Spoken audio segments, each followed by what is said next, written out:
നമസ്കാരം.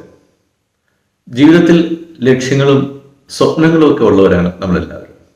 എന്നാൽ ചിലർ അവരുടെ ലക്ഷ്യങ്ങളും സ്വപ്നങ്ങളും ഒക്കെ സഫലമാക്കി സന്തോഷത്തോടുകൂടി അവർ ജീവിക്കുമ്പോൾ ഭൂരിപക്ഷം ആൾക്കാരും അവരുടെ ലക്ഷ്യങ്ങൾ അതൊരു ലക്ഷ്യമായിട്ട് അല്ലെങ്കിൽ ഒരു ആഗ്രഹമായിട്ട് തന്നെ നിലനിൽക്കുകയാണ്. എന്തുകൊണ്ടാണ് എല്ലാവർക്കും ലക്ഷ്യങ്ങൾ സഫലമാക്കാൻ സാധിക്കാതെ പോകുന്നത്? പല കാരണങ്ങളുണ്ട്. അതിലെ ഏറ്റവും പ്രധാനപ്പെട്ട ഒരു കാരണത്തെക്കുറിച്ചാണ് ഇന്ന് ഇവിടെ പരാമർശിക്കുന്നത്. മറ്റൊന്നുമല്ലാതെ സമയമാണ്. നമുക്ക് എല്ലാവർക്കും ഒരു ദിവസം 24 മണിക്കൂറുണ്ട്. നമ്മുടെ ദിവസം നമ്മൾ എങ്ങനെയാണ്, നമ്മുടെ സമയം എങ്ങനെയാണ് ഫില്ല് ചെയ്യുന്നത്, ഏത് രീതിയിലാണ് ഉപയോഗിക്കുന്നത് എന്നതിൻ്റെ അടിസ്ഥാനത്തിലാണ് നമ്മുടെ ജീവിതത്തിൻ്റെ മുന്നോട്ടുള്ള പുരോഗതി നിർണ്ണയിക്കുന്നത്. രണ്ട് ഓപ്ഷനുണ്ട്.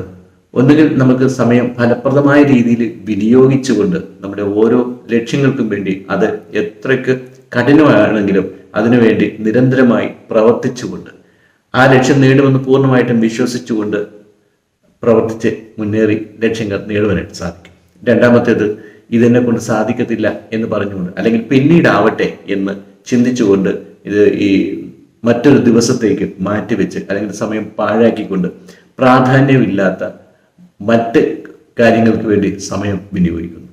അപ്പോൾ ജീവിതത്തിൽ ലക്ഷ്യങ്ങൾ നേടിയെടുക്കണമെന്നുണ്ടെങ്കിൽ അല്ലെങ്കിൽ ആഗ്രഹങ്ങൾ സഫലമാക്കണമെന്നുണ്ടെങ്കിൽ സമയം ഫലപ്രദമായ രീതിയിൽ വിനിയോഗിക്കുവാനായിട്ട് സാധിക്കണം. ജീവിതത്തിൽ വിജയിച്ചിട്ടുള്ളവരെല്ലാവരെയും അവരുടെ സ്വഭാവത്തിൻ്റെ ഒരു ഗുണമെന്ന് പറയുന്നത് അവർ ഓരോ കാര്യങ്ങളും മുൻകൂട്ടി പ്ലാൻ ചെയ്തുകൊണ്ട് ഓരോ ദിവസവും എന്തെല്ലാം കാര്യങ്ങൾ ചെയ്യണമെന്ന് തലേ ദിവസം തന്നെ അവർ കൃത്യമായിട്ടൊരു പ്ലാൻ ചെയ്തുകൊണ്ട് ആ പ്ലാൻ അനുസരിച്ച് തന്നെ അവർ ഓരോ കാര്യങ്ങളും ചെയ്യുന്നത് കൊണ്ടാണ് അവർക്ക് സമയം വിനിയോഗിക്കുവാനായിട്ട് സാധിക്കുന്നത്. എന്നാൽ അലസമായിട്ട് ജീവിക്കുന്നവർക്ക്, ലക്ഷ്യമില്ലാതെ ജീവിക്കുന്നവർക്ക് അവർക്ക് സമയം അവരത് ഫലപ്രദമായ രീതിയിൽ വിനിയോഗിക്കുന്നില്ല എന്ന് മാത്രമല്ല വളരെ വിലപിടിപ്പുള്ള സമയം പാഴാക്കി കളയുന്നു. അതല്ലെങ്കിൽ അത്രയ്ക്ക് പ്രാധാന്യമില്ലാത്ത കാര്യങ്ങൾക്ക് വേണ്ടി അവർ സമയം വിനിയോഗിച്ചുകൊണ്ടിരിക്കുന്നു എന്നുള്ളതാണ്. അതുകൊണ്ട് സമയം ഫലപ്രദമായ രീതിയിൽ വിനിയോഗിക്കണമെന്നുണ്ടെങ്കിൽ തീർച്ചയായിട്ടും പ്ലാനിങ് ആവശ്യമാണ്. ഓരോ ദിവസവും എന്തെല്ലാം കാര്യങ്ങൾ ചെയ്യണം എന്ന് അത് എഴുതി തയ്യാറാക്കിയ ഒരു ലിസ്റ്റ് കൈവശം ഉണ്ടാകണം. എഴുതി തയ്യാറാക്കുമ്പോഴേക്കും നമ്മുടെ ഓർമ്മയിൽ നിന്നും നമ്മൾ ഓർത്തെടുത്ത് ഓരോ കാര്യം ചെയ്യുന്നതിൽ നിന്ന് വ്യത്യസ്തമായിട്ട് എഴുതുമ്പോഴേക്കും അതിന് വ്യക്തത വരും. അത് നമ്മളെ റിമൈൻഡ് ചെയ്യും. അതുകൊണ്ട് സമയം ഫലപ്രദമായ രീതിയിൽ വിനിയോഗിച്ചുകൊണ്ട് ജീവിതത്തിൽ മുന്നേറുവാനായിട്ട് എല്ലാവർക്കും സാധിക്കണം. കാരണം എല്ലാവർക്കും 24 മണിക്കൂർ തുല്യമായിട്ടുണ്ട്.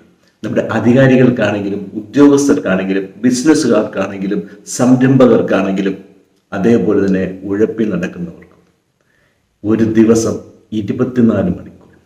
ഈ 24 മണിക്കൂർ ഫലപ്രദമായ രീതിയിൽ വിനിയോഗിച്ചുകൊണ്ട് ജീവിതത്തിലെ ചെറുതും വലുതുമായിട്ടുള്ള ആഗ്രഹങ്ങൾ ഓരോന്നായിട്ട് സഫലമാക്കുവാനായിട്ട് എല്ലാവർക്കും സാധിക്കും.